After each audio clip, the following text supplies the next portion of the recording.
This is West Texas Today on AM 950, 100.7 FM.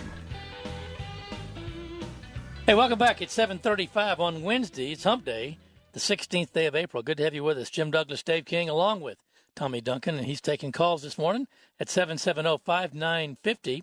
And high today is going to be, as you heard Matt Ernst say, 76 and sunshine. Beautiful day in the neighborhood. It's always a beautiful day in Lubbock. Just some days are more beautifuler than others. That's all. All right, Dave. Yesterday we were talking quite a bit about the story that came out of Nevada about the rancher out there that was doing battle with federal forces out there. At least not gunfire battle. Thank goodness that was averted.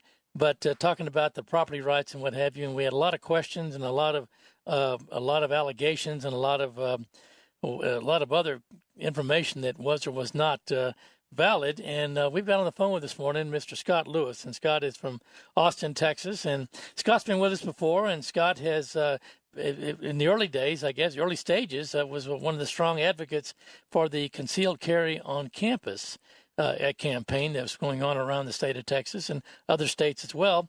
And Scott, welcome back to West Texas Today. Good to have you with us. Well, thanks, Jim. It's good to be back. All right. Well, okay. Tell us now. You sent me some information yesterday about kind of the backstory on a lot of these things that were, in some cases, not brought up in the conversation about the rancher in Nevada. From what you've researched and what you found out, kind of tell us your take on that whole episode that's been going on in Nevada. Sure. Well, as you alluded to, I'm involved with a number of gun rights organizations, and obviously, people grabbing their guns and heading out to Nevada for a standoff with the federal government, that catches the attention of gun rights organizations. So, we've been following this pretty closely, and honestly, there's just a lot of misinformation out there. There's a lot of people who think that this is about the federal government trying to steal a rancher's land, when in reality, it's about the rancher using public lands. A lot of people think that this is the federal government interjecting itself into a conflict over state land, when in reality this land has been owned by the federal government since, I believe, 1834, I believe? 1848, that's right, 1848. And there's people who believe that this rancher had some sort of inherent right or contract or homestead right to graze on these lands, which is not accurate. In fact, the Taylor Grazing Act of 1934 explicitly states that grazing permits do not grant any type of, estate in or title to or special interest in the land. And then, a lot of people feel like that this was just a case of the government overreacting, and that the real problem here is that the government sent, armed agents to a cattle roundup. And, the reason they sent the armed agents is that this rancher had repeatedly warned the Bureau of Land Management that he owned firearms and was going to do whatever it took to stop federal agents from impounding his cattle. And so this is really, I think, I know a lot of people are upset at the federal government, and I think that they see this as the battle they've been waiting for, but this is really not the fight to get behind, because it is a pretty clear-cut case of a rancher who has been, making his living off of federal land without paying the grazing fees. He has not paid grazing fees to the federal government since 1993, and in 1994 the federal government revoked his grazing permit for non-payment, and they've been trying for the past 20 years to get him to remove his cattle from these lands, and finally last summer the Bureau of Land Management was sued by environmental groups for not enforcing these court orders against this rancher. And so the Bureau of Land Management really had no choice but to go in as a last resort and remove these cattle themselves. And, when they went, they took armed agents with them, because this guy had repeatedly told them that he was going to turn it into a range war if they tried to impound his cattle. Hey, Scott, let me ask you something. How does this desert tortoise fit into this story?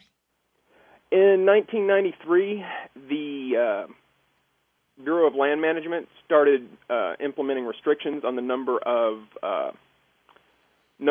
cattle that could be grazed on this part of the Nevada desert, because at that point the desert tortoise was on the verge of extinction. And at this point, Cliven Bundy, the rancher, he said that he wasn't going to abide by these rules, and that he was going to just keep grazing there anyways.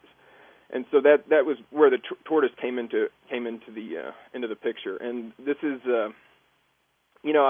regardless of what you think about, environmental actions like that, this land was owned by the federal government. They did have the right when it came time to renew this grazing permit to change the terms, just as your landlord can raise the rent when it comes time to renew your lease, and you don't get to just say, well, I don't agree with that, so I'm just going to keep living here for free. You either renew your lease or you go somewhere else, and that's essentially what this rancher did. He said, I'm not going to do that. I'm just going to stay here for free. Well, hey, Scott, I'm reading a Washington Post report, which I have to assume that there's some credibility to the Washington Post, and they say that that the Cliven Bundy, whose family homesteaded the ranch in 1877, and he's accusing, of course, the federal government of a land grab.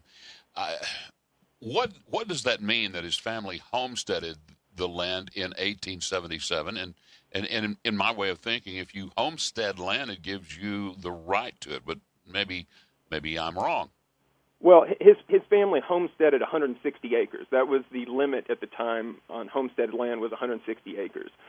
So his family homesteaded 160 acres, which he still owns, and the federal agents have not gone near that 160 acres. That 160 acres really has nothing to do with this. What this is about the roughly 160,000 acres on which his cattle have been roaming free and grazing without paying any permits. And, the reason they enacted the Taylor Grazing Act of 1934 is that up until that point, they had just treated these public lands like they were public domain, and anybody could graze there, and it just kind of became a free-for-all where the first person to get their cattle to good grass claimed that grass, and it was, destroying the federal lands, and so they decided they're going to have to start limiting who could graze there. And it's kind of like if you were making your living from logging a national forest or something like that. That A, you're depleting a natural resource without paying anything back, and B, it's giving you an unfair advantage over people who are actually paying for the land on which they're doing business. I mean, if you look at what it would cost to run this type of ranching operation here in Texas, it's astronomical. And this guy's, basically just he's milking the federal government. It's basically welfare ranching. Yeah. Scott, can you hang on a second? We're going to take a quick break and come right back, if you don't mind.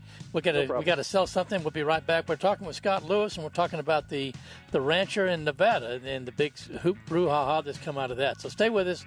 Much more to come right here on West Texas Today, Lubbock's News, Talk, and Sports Station.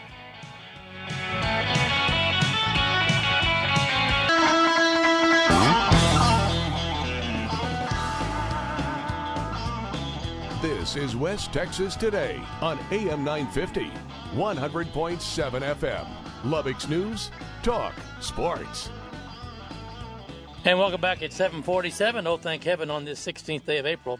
Jim Douglas, Dave King, and now Choice Woodman taking calls, 770-5950. Continuing our visit with Mr. Scott Lewis, and we're talking about the situation happening in Nevada with a rancher who seemed to be enjoying, I guess, snubbing his nose at the federal government. And Scott, when the agents showed up with, and they were all armed based on the threats that Mr.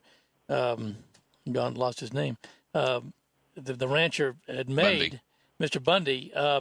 I mean, obviously, it seems to me like that they were doing the smart thing to stand down and not turn into some sort of another Waco riot or something. Do you agree that the right thing to do was not to provoke anything any further at that point?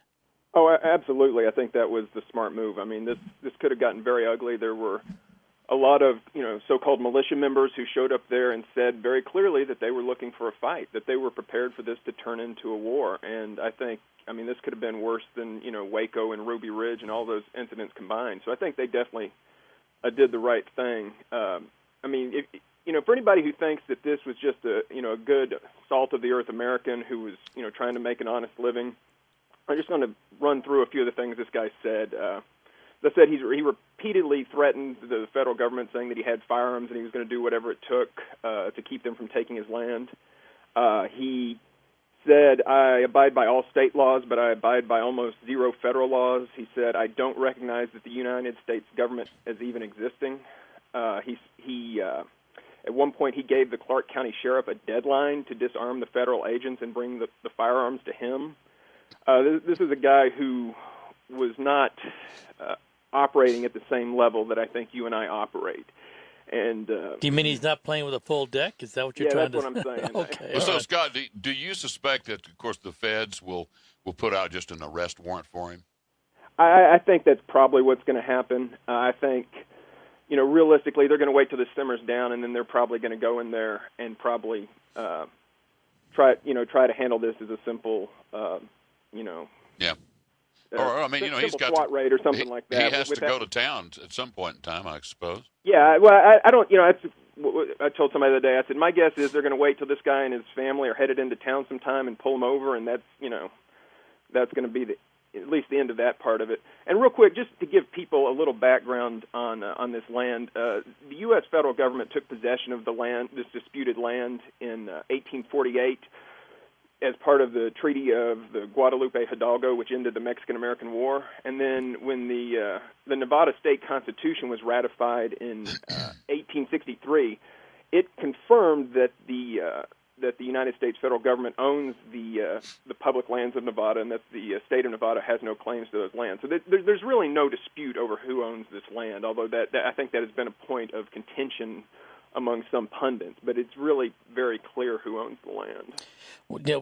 Now, let's just say that, for argument's sake, Scott, that it does happen like you played out. He gets pulled over on the way to church or something, and they arrest him right there, and there's not a big incident.